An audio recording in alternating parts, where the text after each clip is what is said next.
सभी भक्तों को राधे राधे। भागवत महापुराण भाग 1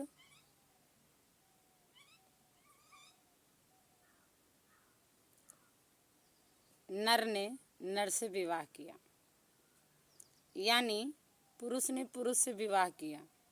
चलिए आइए कथा प्रारंभ होती है।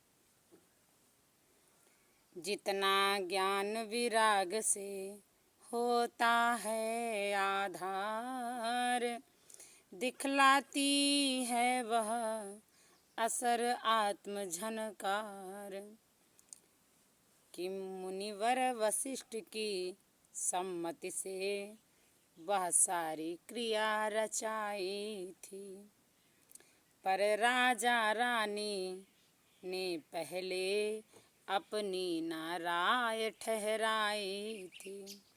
रानी ने कहा ब्राह्मणों से वह यज्ञ विधान रचा जाए, जिसके द्वारा मेरे घर में सुंदर सुकुमारी प्रगटाए।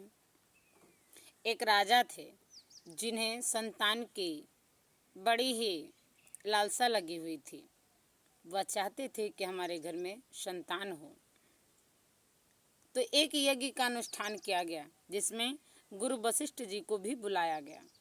वशिष्ठ जी का आगमन हुआ।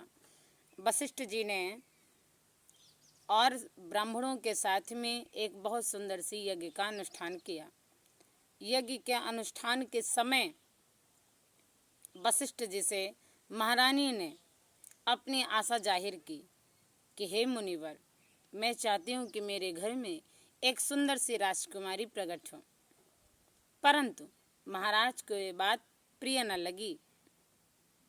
महाराज सोचते रहे कि अब कहेंगे, लेकिन तब तक हुआ क्या।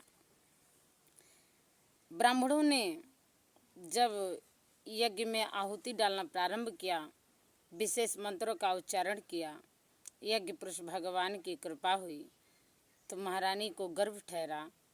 और गर्भ ठहरने पर समय आया तो एक पुत्री का ही जन्म हुआ। इतने में महाराज क्रोधित होकर के गुरु महाराज के पास में गए।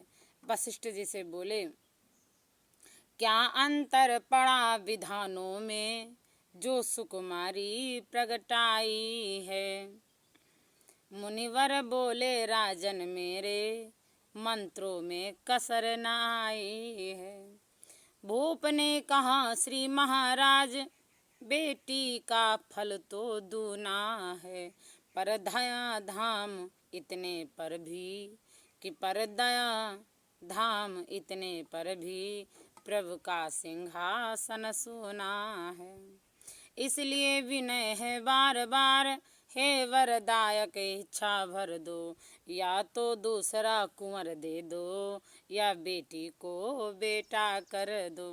महाराज के अत्यंत निवेदन पर फिर से यज्ञ की गई और उल्टा मंत्रों का उच्चारण करके अब की उसी बेटी का शरीर देखते ही देखते बेटा के रूप में बदल गया।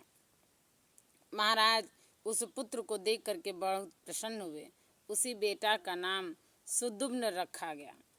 उस पुत्र का नाम सुद्युम्न रखा गया। आगे ब्लॉग में बने रहें। वीडियो अच्छी लगे तो देखते रहें और कमेंट करते रहें कि वीडियो कैसी लगी है। जय सीताराम। आगे अगला भाग देखने के लिए तैयार रहिए।